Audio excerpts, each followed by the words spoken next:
we are psychobiological regulators. And when we can understand that and work with the nervous systems, it's a pretty profound healing. Hello and welcome to Restoring the Soul, a podcast dedicated to helping you close the gap between what you believe and what you actually experience. I'm your producer, Brian Beatty. Thanks so much for listening. Now, joining Michael on this Labor Day weekend podcast, we've got Barb Maiberger helping us delve into the fascinating world of trauma therapy. Now, Barb is an expert in the field and a passionate advocate for EMDR therapy, and we'll explore how this transformative approach helps clients address past experiences that still affect them today.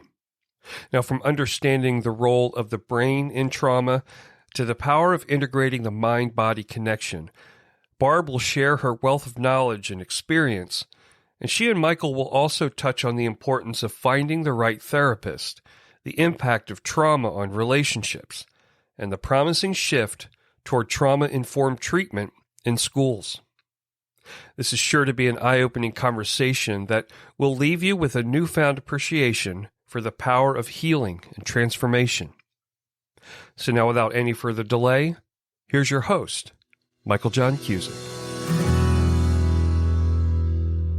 Barb Maiberger, it's good to see you again. Thanks for taking time for the podcast. Well, I'm really glad to be here today, and it's just wonderful that you've asked me to be here. Awesome. I want to start out with kind of the question that is for the uninitiated to EMDR therapy. What is EMDR therapy? Well, that's a big question. In a simple way, I'm going to say anything that has caused you distress or symptoms that you're really struggling with, you can use EMDR therapy with. And it's a type of therapy to help people resolve trauma. You might have heard of PTSD, where people are traumatized by things.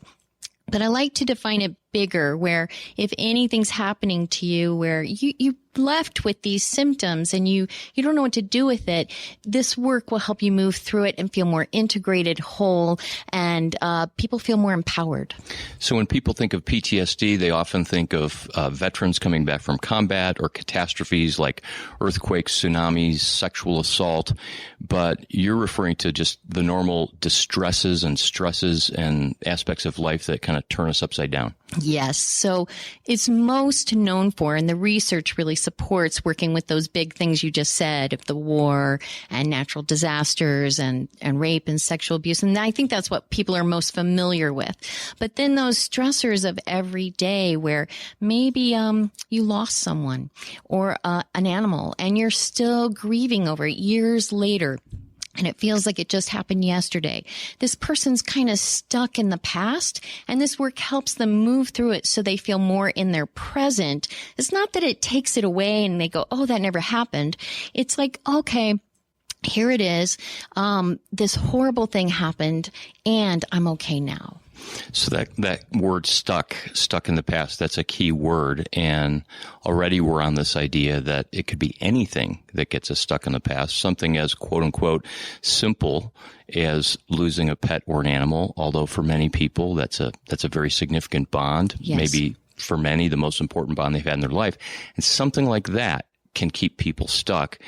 In the past, you and I are of the generation where the old school model was, with an issue like that, you just go talk to a therapist and hopefully someday kind of work it out. But you're suggesting that this EMDR therapy is something that can get people unstuck through the therapy itself.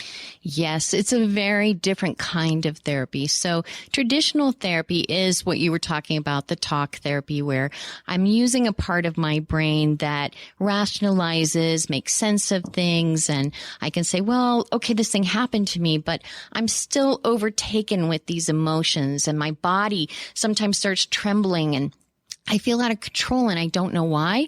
That's because this trauma is held in a different part of the brain. And so this work activates that other part of the brain so that we can move through that, heal it, and integrate it with that knowledge that we have from the talk therapy. And EMDR stands for eye movement desensitization reprocessing therapy. And the key component of it is bilateral stimulation. And since you mentioned brain, talk to me about the bilateral stimulation, what that is, and kind of the overview of how that works. So that's a big question. Yeah, we can break it down into parts. Let's do that. So first we have to get familiar with the parts of the brain to be able to go into that bilateral piece. So when we have a trauma, there's a part of the brain called the limbic system. And there's the amygdala and the hippocampus and the thalamus. And so the thalamus is this router, and it routes information. So something happens and the brain routes it to different parts of the brain for us to take action or do different things. When we get overwhelmed or stressed, it gets routed to the amygdala. And the amygdala is that place that goes, danger, warning, you got to get out of here. This is bad stuff. This is bad. I'm going to run. I'm going to fight. Something's got to happen here to keep me safe. And so when we get overwhelmed, that can happen. And sometimes we can't integrate that. We can't move past that. We get stuck in that. And so example would be if someone comes back from the war and they're going down the street and a siren goes off. And boom, that siren triggers off that response of being back in the war. It's hitting that place in the amygdala where that place is unintegrated. And so it's as if the past is happening right now in the present. So people get really, really uncomfortable, and we have those symptoms of nightmares, flashbacks, and sweating and feeling really panicky. And so this work, when we do this bilateral stimulation, which is with the eyes moving back and forth, or we can tap on the knees back and forth, or we have little pulsers that can go in the hands back and forth, or tones going back and forth in the ears, what we're hypothesizing now is that it stimulates this part of the brain that knows how to integrate this information. So if we have this unintegrated piece that's happened to us, this back and forth action while I'm in the present moment. So I'm here now, safe in the room, going, oh, I'm here in the room with Michael. This isn't happening right now. While this dual attention is going on and this action is going back and forth, while I'm thinking of something bad, the brain gets activated to do what it knows how to do. And so all those parts kind of come online again that went offline because we were overwhelmed and stressed and we're in this amygdala. So it's really bringing it all together so I can then move that unintegrated piece into different parts of the brain to go, all right, this is in the past. It's done. It's over. I'm safe now. I'm okay. And as you've done this therapy, and now you exclusively train counselors to do this therapy, and you consult on cases with counselors, what kind of results have you seen? Because my experience has been that this can be quite amazing and remarkable. Mm-hmm. Well, it's twofold. I see changes in the therapists as I'm training them. The other day, I was just talking to someone who said, what did I do before I knew EMDR therapy? Like, how did I even do therapy? Because she was seeing such profound changes in her clients. And what you see with clients is a change from, let's say, if I was raped. And I might be believing I'm powerless and I'm not safe in the world. By the end of this work, you'll see them saying things like, I can make good choices. I'm strong now. I'm capable. And I never told them to say that. That really came from inside their own being. So this wisdom comes forward that is truly profound. And many times it's brought me to tears because I've seen these changes where people, they walk different, they talk different, and their lives literally change. So literally that trauma or distress that's kind of locked into the part of the brain where it doesn't get processed, that's affecting people across the board, how they experience themselves, their thoughts and beliefs, the way that they relate to others. And their posture. So it's the whole body-mind connection, right? So what we think and feel is reflected in how we move in the world, and how we move in the world is reflected in how we think and feel. And so if I'm walking around going, I'm a loser and I'm stupid and nobody loves me, my shoulders might be, collapsed. I might not make eye contact. I might have trouble making relationships that are meaningful. And when you work through these things that are stuck, you'll see people start lifting their head and their shoulders will come back and they'll walk into the room differently. It's really a profound change. And because I've trained with you, I've heard you use the phrase that EMDR therapy allows the brain to heal itself, and that the therapist is obviously trained, but they're really just a channel and kind of creating the conditions for the brain to heal itself. Talk a little bit about how the brain heals itself. Well, there is this theory that adaptive information processing system, that our brain knows how to integrate external stimulation and internal stimulation. So what we sense in the world, whether it's cold, hot, the temperature, the sun's shining, there's snowing, sounds that we're hearing, the smells, the taste, we're taking all that information in all the time. And then, of course, our own body sensations and emotional experiences of that. The brain knows how to integrate that. And so we have this way of learning what we need to learn and let go of what we don't need. But when we have a trauma, that interrupts this adaptive information processing system. And so the system can't do what it knows how to do. And so in EMDR therapy, we're trying to help activate the client's own brain's knowingness how to heal. And so through that process, those unintegrated pieces become integrated. Who exactly should go to or seek out EMDR therapy? Well, that's a great question because I think everybody should. What I'm so struggling with still in our society, Michael, is this stigma that going to therapy, you must be crazy.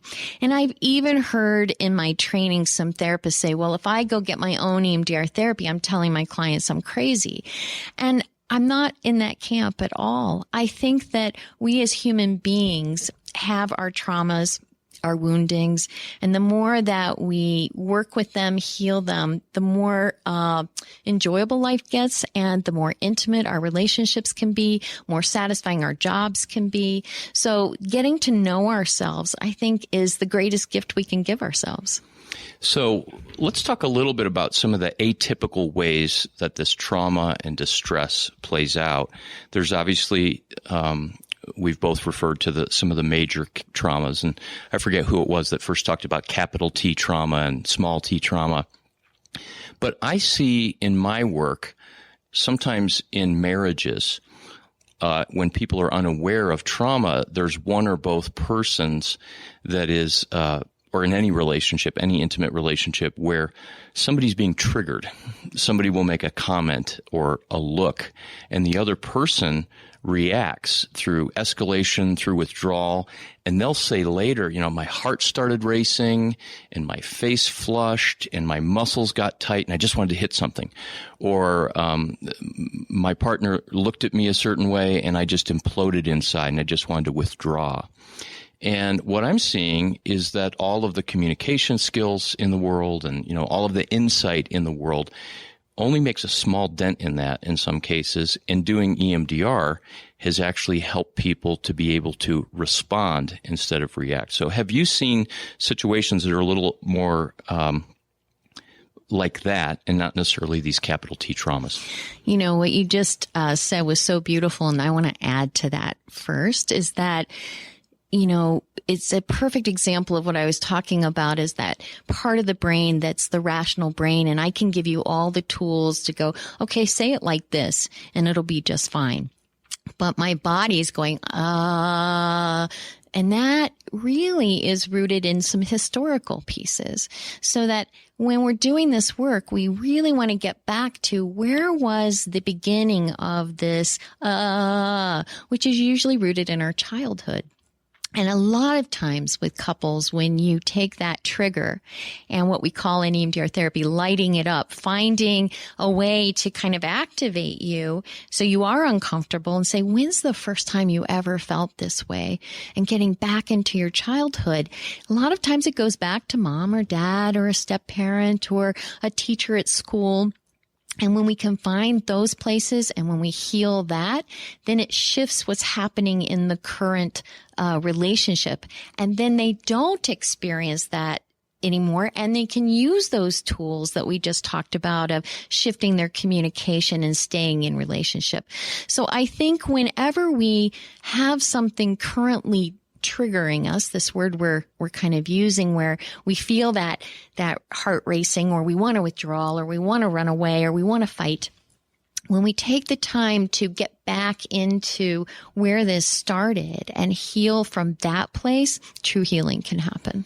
It's interesting that you talked about past experiences like a situation in school, because in my work with men, and I'm sure it can happen with women, I'll hear someone's story or I'll read their paperwork they filled out about their history.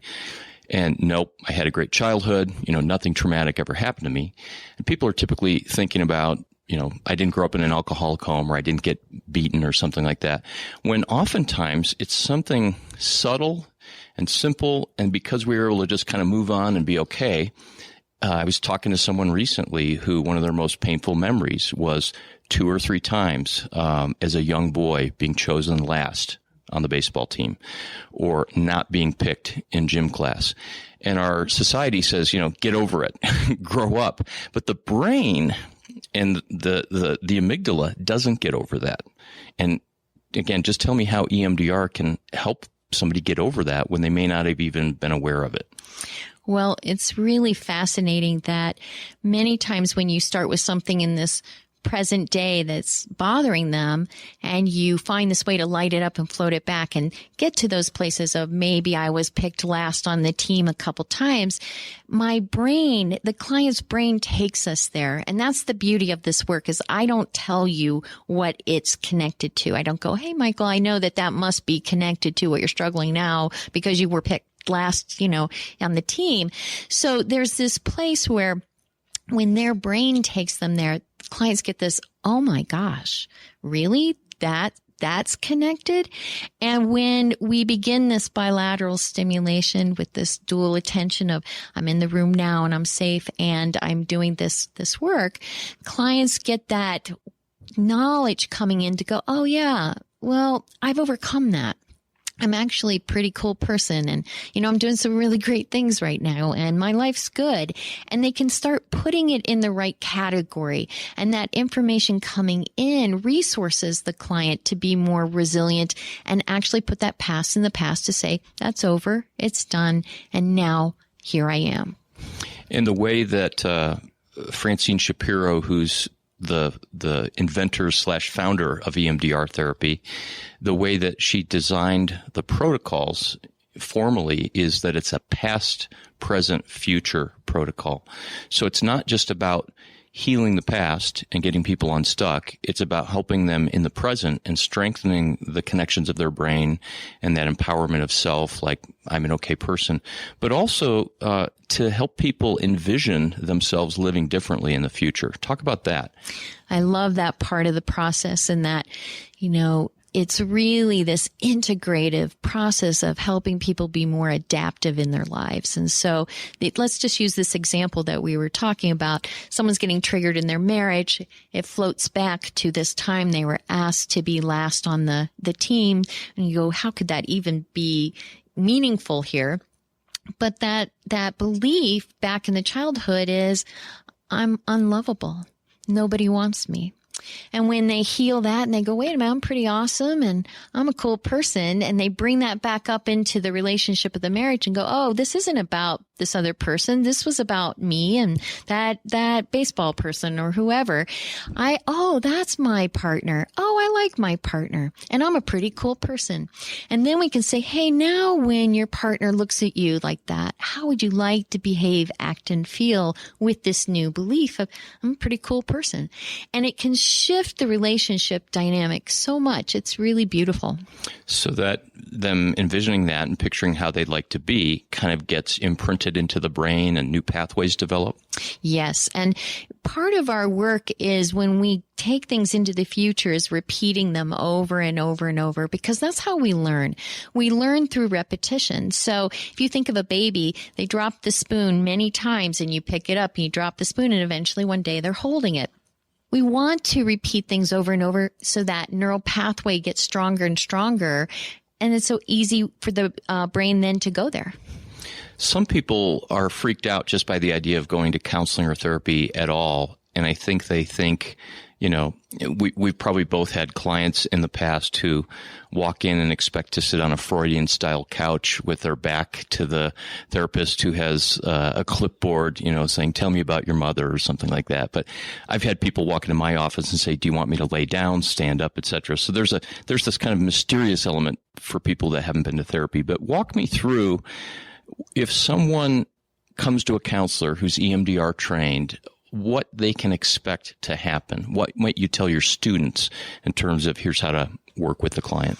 Well, I would say first, any client looking for an EMDR therapist should interview a couple therapists to start with.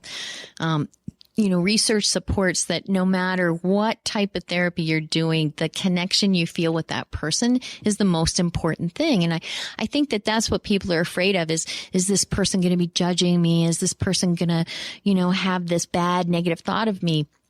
And you want to pick someone who you feel safe with, that you feel like you could be vulnerable with, because you're going to be telling them some things that are hard.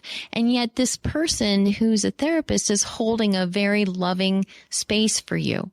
And so I think that's the biggest thing I want people to walk away with, is knowing that therapists walk in with a very loving space first, that they actually do want to help. What people can actually expect with an EMDR therapist, assuming that the person is loving and wants to be of help, people hear, oh, well, there's wires that are involved in this. Yes. And what do you mean? Am I going to be hypnotized if you're making my eyes go back and forth? Well, the first thing I always say is, we're going to get to know you and get to know your history and what are the things that are bothering you so we can pay attention to what we want to work on. But then when we introduce EMDR therapy, this crazy thing of the eyes going back and forth or the tapping or the pulse or the wires, whatever, that we want to make it user-friendly for you. And so we start with things that feel good, like finding a place where you feel calm and relaxed and giving you skills where you feel more in control and empowered. And as we build on that, we start introducing this bilateral stimulation, and you actually get to feel better. And as that builds and you get stronger, then we can actually turn to the traumas and turn our attention to that. Barb, what should someone look for in an EMDR therapist? Because I've seen people out there that say they do EMDR because they watched a 5-minute video on YouTube, which is really unfortunate. I did your training, which I'll talk more about in a minute, but it was a pretty rigorous 55-hour training. So how do people know they're getting somebody who's really qualified? Well, I would say one, look for an EMDRIA-approved training, which is EMDR International Association. And from that, then make sure that you're getting good consultation through the process.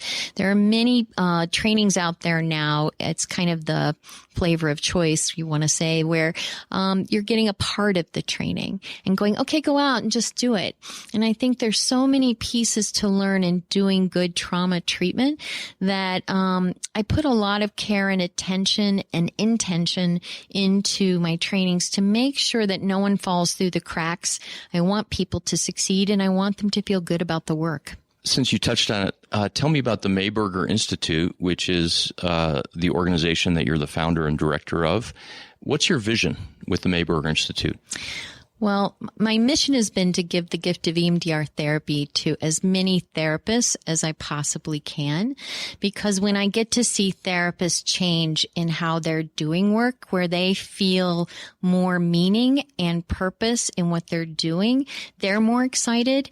And it's this huge web that's getting created. So I've trained now personally over 1,000 therapists in EMDR therapy. So I'm kind of happy about that, because that's a huge web out there of healing that's happening. And then I offer this basic training to really give people the skills. But then beyond that, I really offer different advanced courses where as you get into this work, more skills are needed to really enhance what you know. And my master's is in somatic psychology. And so I'm really into the mind-body connection. And EMDR therapy, I really believe, is a body-centered therapy. But a lot of therapists aren't trained in body-centered therapies. And so I've created all these advanced courses with wonderful teachers who I've gone to school with or admired their work. And I have a beautiful team of people that I work with where we're trying to bring more skills and help therapists get more comfortable working with that body-mind connection, because you've already mentioned this earlier, where I can think something and I can think and think and think it, but if I don't learn how to integrate it through my whole being, it's just a thought.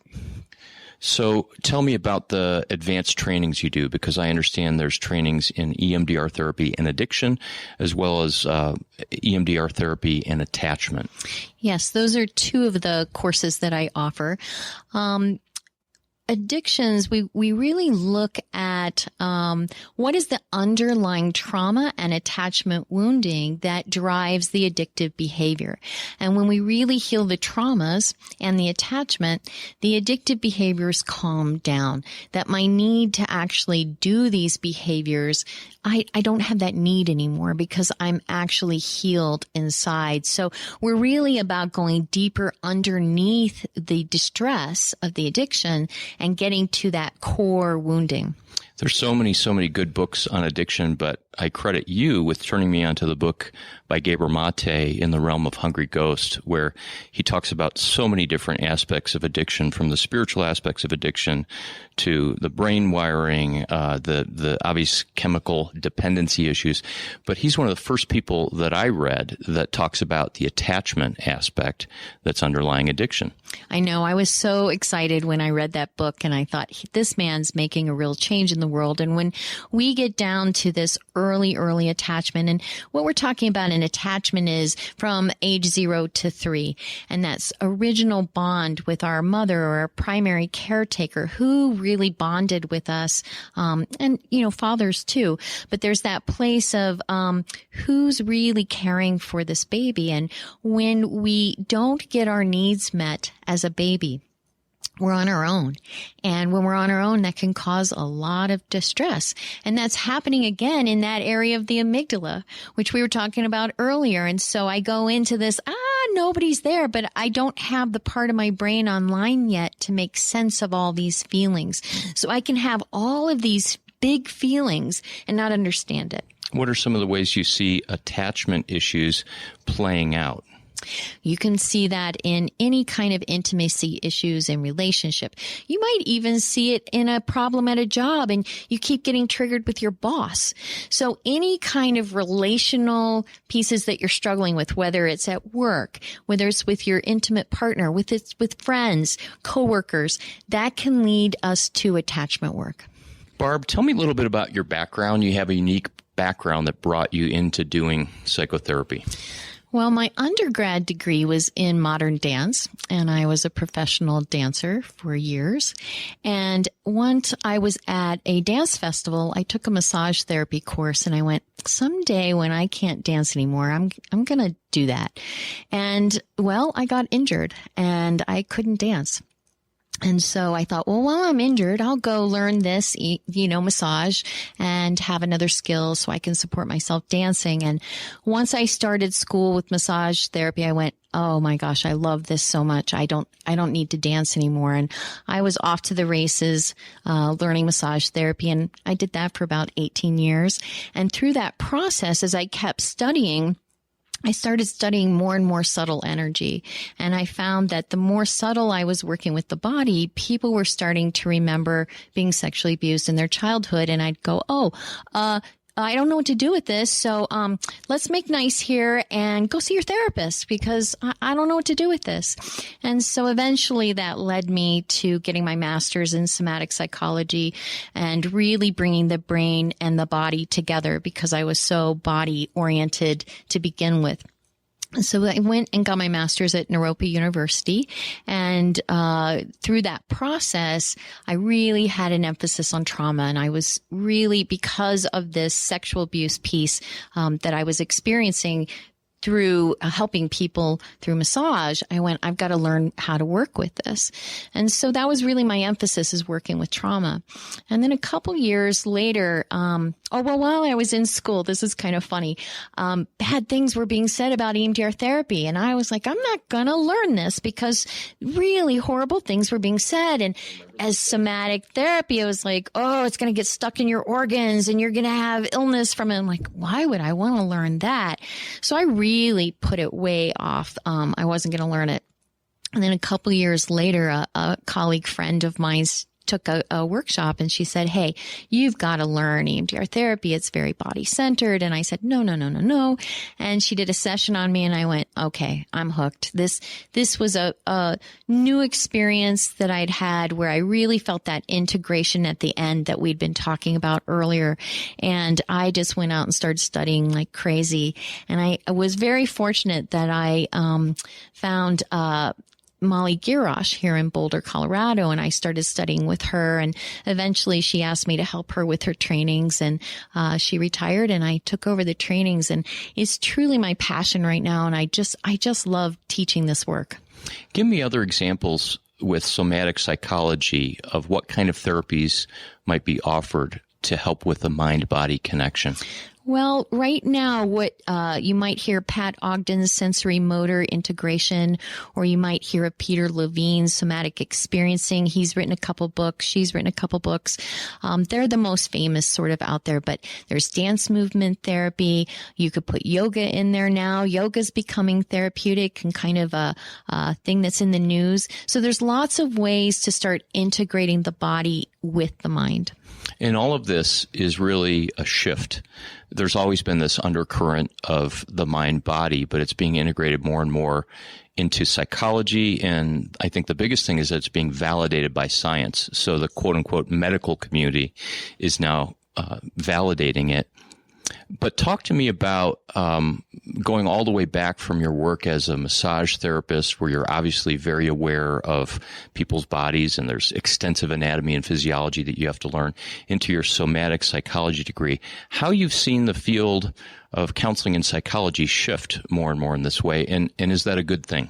Well, one, I want to say I'm really grateful to people like Bessel van der Kolk right now, who is pretty famous in the trauma world. And he, years ago I heard him speak and he wasn't into the body-mind connection. And through the years, he's really changed and shifted. And his book, The Body Keeps the Score, out now, I think is really helping with this shift. But as I travel around the country, there are definitely pockets of areas that still aren't on board, that this is still frou-frou and voodoo and what are you doing out there? And there's no research to support it. And I would just like to say that EMDR therapy does have a lot of research. And so it's well documented that it is, effective with a lot of people. So I think that the field, I'm so glad that it is, because we used to be looked at as the weird ones. Like, what are you doing over there? You're moving and you're having people stand up. And what is that? But, sometimes when people really connect what they're thinking and how their body is moving, it's a deeper experience, and they really appreciate it by the end. I find that even people that love to come to therapy and talk, or people on the other end who hate the idea of therapy and have a hard time talking or being vulnerable, that when they begin to understand that there's actually something in their brain that is stuck, that there's something that's not processed, that they go, oh my gosh, okay, well, I can do that. So it's almost like going to the doctor to get an ultrasound treatment to help your back muscles relax. And I think that when therapists give this information to their clients, the client feels less crazy and they go, oh, okay, my brain was wired to do this. Oh, it was wired to do this to protect me. It served me then, but now it's not serving me.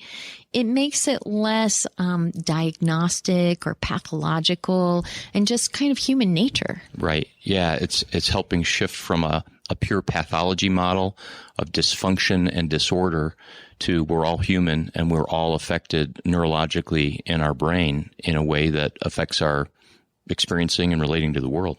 You know, I really try to do in my trainings of, you know, paying attention to your client's nervous system and less with the label of, oh, they're bipolar or they're borderline or they're whatever. And really going, who's sitting in front of you and what is this person's distress in their nervous system and how do you help them regulate their nervous system? Because we are psychobiological regulators. And when we can understand that and work with the nervous systems, it's a pretty profound healing. I'm always surprised, and then again, I'm not that surprised, that graduate schools, your average graduate school, this might have been different for you at Naropa and with a somatic psychology degree, but graduate schools don't teach this. And by and large, they don't teach a practical behavioral understanding of the brain. You've got to get your degree and then go get this training. Do you see that shifting in the future? Well, I hope so. I hope so. I still think that there's a strong emphasis on the cognitive work. There's very few schools that have somatic programs. So I'm hoping with the dialogue opening up that can start shifting. Can you tell me, obviously without using names or specific people, some of your success stories, either through stories you've heard from your students or in your work prior to becoming just a trainer and consultant? Well, I worked a lot with clients who had domestic violence or sexual abuse in their childhood. And when I really helped them with the sexual abuse or the domestic violence, what I would see is they would get more empowered, make different choices in their life, and feel less of a victim. I think when you've been victimized and you're stuck in that victim place, that actually the brain kind of sets a tempo where that keeps happening over and over and over. And when you heal that, those kinds of things stop happening to you. It's kind of a weird thing that happens in our brain that way. And so what I found is people start making different choices in their life. They feel more empowered. They pick healthier relationships, things like that. It helps them to break cycles. Right. I've also seen parents who've lost a child, which is one of the most horrific things you can possibly imagine. And I thought, how is this person ever going to heal from this? And I've seen the most amazing things, Michael, where the deceased becomes sort of a guardian angel to them. And the person becomes more at peace with this loss and can bond with that person through the good and the good of the relationship versus all the pain. And so it shifts their relationship to what happened. You have written a book called EMDR Essentials, and I understand you're writing another book right now. Tell me about that. Yes, I am co-authoring this with Dr. Ariel Schwartz, who we have been teaching together for 17 years, and we met at Naropa University. And our passion is with these advanced EMDR workshops. So we're trying to bring those body-centered skills and interventions to the masses because we want people to have these skills.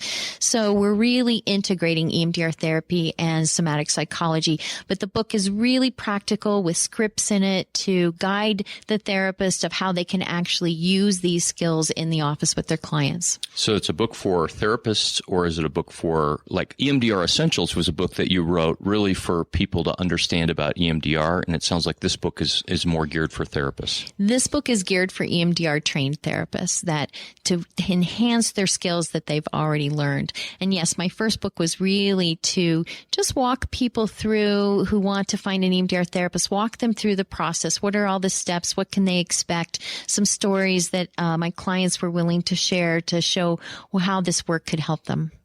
What would you say to people that are doing counseling or even in the middle of a counseling graduate program that are either suspicious about EMDR or hesitant to get trained? I would say talk to somebody who's been trained with me. So to see, if you talk to a therapist who's been trained and loves EMDR therapy, and why do they love it and what are they seeing, so they can kind of squelch those fears. And then how would they go about choosing where to get trained? Obviously, that's what you do, and I would highly recommend the Maiberger Institute. Mm-hmm. I did the 55-hour basic training. I did a course on self-care for therapists. I'm looking forward to both the addiction and the attachment courses. But how do you navigate all that, since anybody nowadays can put together a program online? True. I would say, again, look at the referrals. A lot of my trainees come from direct referrals of people that I've trained, and they said, hey, you've got to train with Barb. Look into the trainer. Is the trainer going to follow you through all the pieces?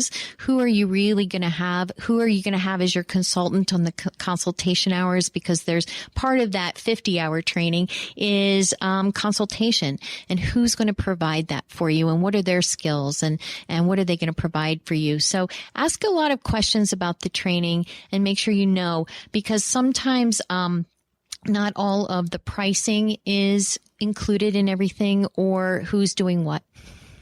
Tell me about how EMDR was invented.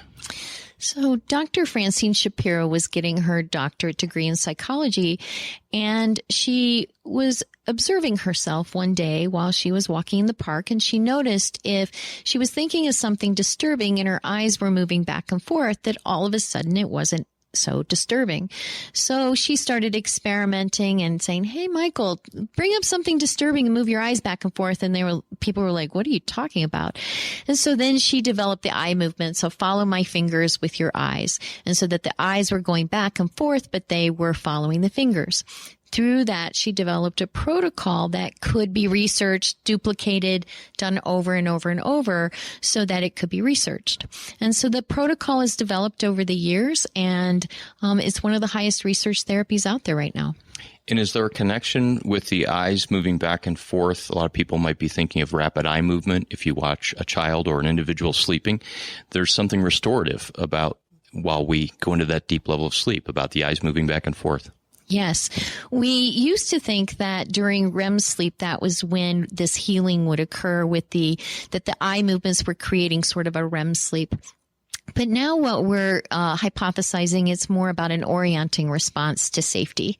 And so as we're doing the dual awareness, I have one foot in the present, one foot in the past, while my eyes are going back and forth. A lot of things are happening at once. But here I have one foot in the present, one foot in the past, eyes are going back and forth. While I'm thinking of this disturbance, it helps the brain understand that now is different than then and activates different parts of the brain. So it's more of the orienting response right now that we're looking at. There have been so many changes in science in general, not even talking about psychotherapy in particular, where now, whether it's in the New York Times or Huffington Post or an article on Facebook, you see brain, brain, brain, brain. It's like the new buzzword. What do you think are some of the most important changes about what we're learning about the brain and the implications of that for healing? Well, I think we're still in the beginning phases, and I'm so glad that the neuroscience is developing. And I think even what I'm going to be teaching about EMDR therapy in 10 years might be different from the information that we're getting. So I think what's beautiful is the more we know what's happening, the more we can intervene and make different changes. So an example would be, trauma-informed treatment for schools. That's a big thing right now, which I'm really excited about, where if kids are getting dysregulated in school and they're punished, it's really a trauma response that's happening. And they're in their amygdalas again. Here we are talking about that amygdala again. And these poor kids can't regulate themselves. So when you punish them, you're punishing them in a way that's recapitulating the trauma, essentially. So as our society becomes more trauma informed, we can start then doing different kinds of interventions, which could be healing in a much earlier stage of people's lives, which I think could help the world in amazing ways. That's exactly what I was thinking, with the assumption that our world seems to be more traumatizing than ever. And somebody might argue, well, a caveman living in the woods being attacked by a saber-toothed tiger. That's pretty traumatic. But we can now, on our smartphone, watch trauma happening in Syria or watching, refugees that are drowning and that kind of thing. So we're vicariously experiencing trauma. But as I think about, and as you're discussing now, healing one individual heals potentially a family, a parent with domestic violence, an addict, and healing that one individual literally at the neurological level can begin to affect families, communities, systems, and it really is quite encouraging and exciting that this is a way of healing the world. I think it's an exciting time for us. And I love how you just put it in all of those categories, Michael, that one person healing can really have an impact on a level that we can't even begin to comprehend. Where have you seen that play out, like that kind of concentric circle? I think of a stone being dropped into a pond and the circle's going out. Well, I kind of think of it out at being a teacher. And I see, I just was working with a therapist in North Dakota who I trained, and she just sent me this text of how excited she was that this big change happened for her client. Well, then this therapist changed that client with that client, and that client now is going to go back into their life and impact their world. And so that web is just beyond what I can even imagine how big it's going. There's an old quote from Anonymous who said that no individual raindrop ever considers itself responsible for the flood. And there's a flood in our world. Yeah. And as people get whole and healed, it pushes back the flood. Well, and I think that, like you said earlier, we're so in a society so aware of all these traumas more than ever. And how do we even regulate ourselves to hear these things and be with these things and ground ourselves? We're in such a fast society right now, and we're supposed to go faster and faster and faster. And, coming from my workshops that sometimes I go, we got to really slow down. And that's really hard to do. It's challenging for myself. It's really easy. I go, I take such good care of myself. And then I get stressed and boom, all my self-care goes out the window and I'm in this high stress and I'm going 100 miles per hour and I'm not serving anyone, especially myself when I do that. So when we get more aware, more awake, more conscious, have more skills, we can keep, like you said, impacting on this bigger level. I'd like to ask a question that I want to address in terms of clients in therapy as well as counselors. What would you say to, first, an individual or couple that's in therapy and they're not getting anywhere? They've done 3, 5, 10 sessions, and maybe they've even gone to multiple counselors and not gotten anywhere. The other side of the coin is, what would you say to the counselor who's working with an individual or couple and they feel stuck with those clients? Well, this is a good question. So, I would say, example of the couple who's feeling stuck with their therapist, either it's not the right therapist or the right modality for them, and to really find someone that they connect with, that they trust. And so, keep trying, because you may not have a good therapist who's giving you what you need. They may not have the skills that you need. I would also say, as the therapist, when you get stuck, that's an opportunity moment. That's an opportunity moment to either get more skills for yourself or refer your clients to the person who does have the skills that could help these people. I think sometimes it's hard because the therapist, we get attached and we go, I need to help these people. And then when we get stuck, it's like, I'm failing them, but what do I do? But I don't want to lose them because I want to help them. And sometimes we have to be humble and go, I'm not the right person to be facilitating this, or I need to go get some more skills so I can facilitate this.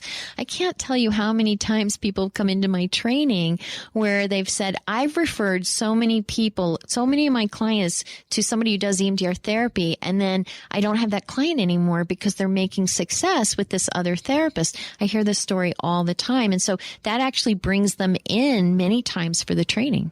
I've also heard and I've actually done this before I got the EMDR therapy training, of referring a client for EMDR therapy. And then with the breakthrough neurologically, they're then able to process things if they still need to, maybe kind of integrating their story, connecting some of the dots, working on relational issues. They can do that in a whole new way because of the healing that's occurred in their brain. Yes. And again, we keep talking about those changes happening. And I think it comes down to, does the therapist have the skills to lead you there? One of my favorite book titles is by James Hillman, the Jungian psychologist. And I think he wrote this book about 20 years ago. And the book title is called, "We've Had 100 Years of Psychotherapy and the World's Getting Worse." Isn't that a great title? That's a great title. It's one of the most daunting titles. But do you think that psychotherapy has made the world a better place? Well, I think so, yes. But I think that there are times where if you don't feel like you're moving and progressing, then maybe you're not doing the right kind of therapy. And I guess because I come from this body-centered place and I've seen amazing things change for people, I do believe in the change and that it is helping the world. Well, I come from a religious background where I serve people in that way. And when I got trained in EMDR, I was in kind of a vocational crisis where I didn't know if I wanted to go back to that or to integrate that.